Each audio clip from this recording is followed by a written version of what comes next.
Welcome. It's Public Radio, where we are talking about Psychology 1010 specifically, and we're going over Chapter 11, which is development and the stages within, and all the people who contributed to development. The first area is developmental psychology, and actually means the study of continuity and change across the lifespan. Starts out with infancy. In infancy, that stage of development begins at birth and then lasts 18 to 24 months. Then it rolls over into childhood, which lasts from 24 months or 18 to 24 months, whenever that ends, all the way until adolescence, which starts when you're 11 and ends until you're 14. So infancy is the stage of beginning of development from birth to about 2 years. Childhood is from 2 years to 11 years old, and then adolescence is from 11 to 14 years old. Your motor development. This is the emergence of the ability to execute physical actions, the motor development. One of them is reflexes, which is a specific pattern of motor responses that are triggered by specific patterns of stimulation.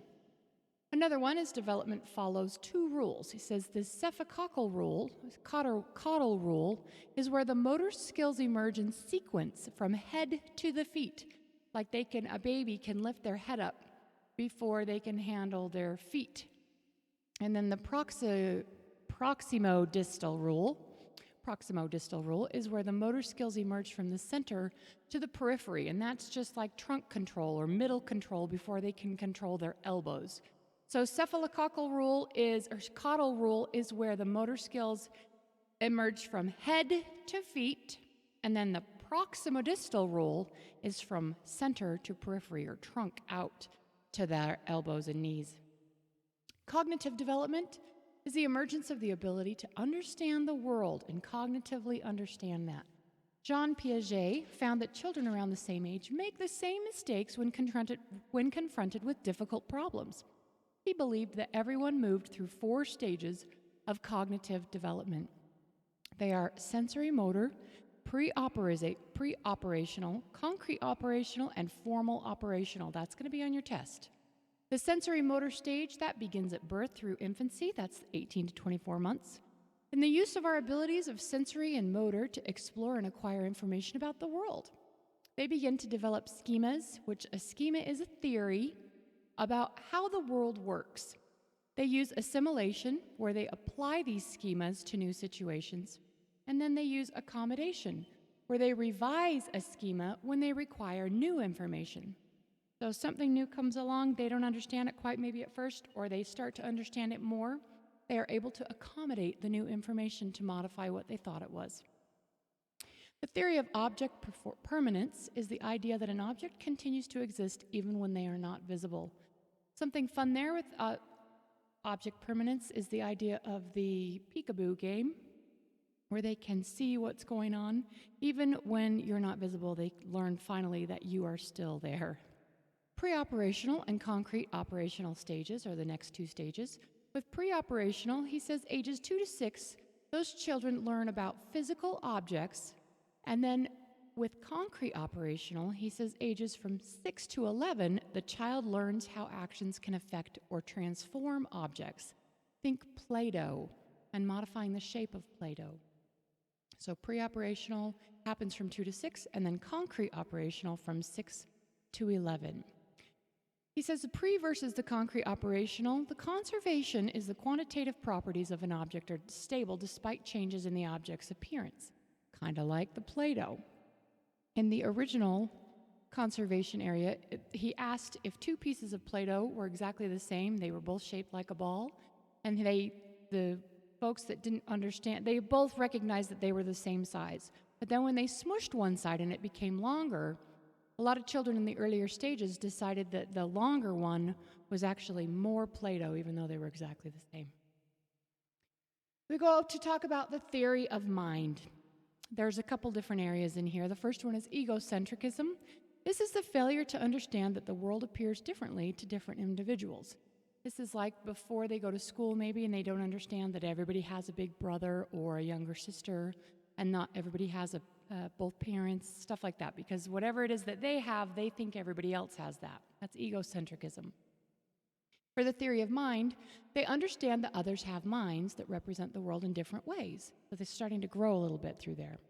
In formal operational, he's considering that age 11 through adulthood. He says people are able to generate, consider, and reason about abstract concepts.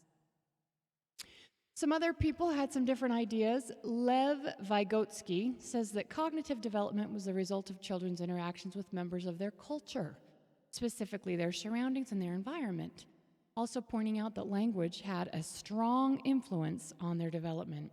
He believed that children of any age are capable of acquiring a range of skills. Then John Bowlby came along and he said that there's a lot of social development going on, and he was concerned about how infants form attachment to caregivers. And he did a bunch of tests, and he said that the primary caregiver is the person who responds the most. And in all the tests that he did, it was generally the mother. And he said that the infant tries to keep them close by crying, cooing, making eye contact, and smiling. And then he says there are 4 different styles of attachment. The attachment is influenced by interactions with caregivers. And he said the first one is secure, which means they're distressed by the absence of their caregiver or mother. And when their mom comes back, they're soothed. The next one is avoidant, which means they don't care if the person left. They're not distressed by their absence, and they don't really care or acknowledge when they return. They're avoidant. Ambivalent is when they're distressed by the absence, but when the mom or caregiver comes back, they try to rebuff them. They get kind of angry. And then the last one was disorganized, which there was just simply no consistent pattern. The Hinds Dilemma story here says, in Europe, a woman was near death from a special kind of cancer. There was one drug that the doctors thought might save her. It was a form of radium that a druggist in the same town had recently discovered. The drug was expensive to make, but the druggist was charged 10 times what the drug cost him to make. He paid $200 for the radium and charged $2,000 for a small dose of the drug. The sick woman's husband, Hinds, went to everyone he knew to borrow the money, but he could only get about $1,000, which is half what he needed. He told the druggist that his wife was dying and asked him to sell it cheaper or let him pay later. But the druggist said, no, I discovered the drug and I'm going to make money. So Hinds got desperate and broke into the man's store to steal the drug for his wife. Should the husband have done that? Well, there's a big moral development here. The distinction between right and wrong. Kohlberg said that moral reasoning develops in 3 stages. The pre-conventional stage, where morality is determined by consequences for the actor. The conventional stage, where morality is determined by the extent to which it conforms to social rules. And the post-conventional stage, where morality is determined by a set of general principles that reflect core values.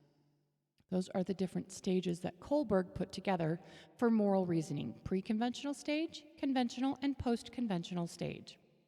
In adolescence and adulthood, adolescence from sexual maturation, 11 to 14 years old, to adulthood, which is considered 18 to 21, they say shifting from family to peer relationships, where they try to develop an adult identity. They detach from the younger role models and try to go out on their own. Adulthood is considered from 18 to 21 years old until death. That's where physical, cognitive, and emotional changes continue, but they are more gradual and less noticeable, thankfully, right? Erick Erickson believed that each stage of life is characterized by a major task confronting the individual at that stage. From birth to 2, he says it's trust versus mistrust, where you're feeding. From 2 to 3, it's autonomy versus shame and doubt, kind of centered around toilet training. From 3 to 6, it's initiative versus guilt. They're kind of getting more independent there. 6 to 12 is industry versus inferiority with school. 12 to 18 is identity versus role confusion with their peer relationship. 19 to 40 is intimacy versus isolation, which is love relationships. 40 to 65 is generativity versus stagnation with parenting. And 65 to death is ego integrity versus despair, which is pretty much an acceptance of life. And that's Erick Erickson. He believed that each stage is characterized by a major task confronting the individual at that state. So that's the end of this. I hope you had a great time and that everything works out and that you get an A on the test.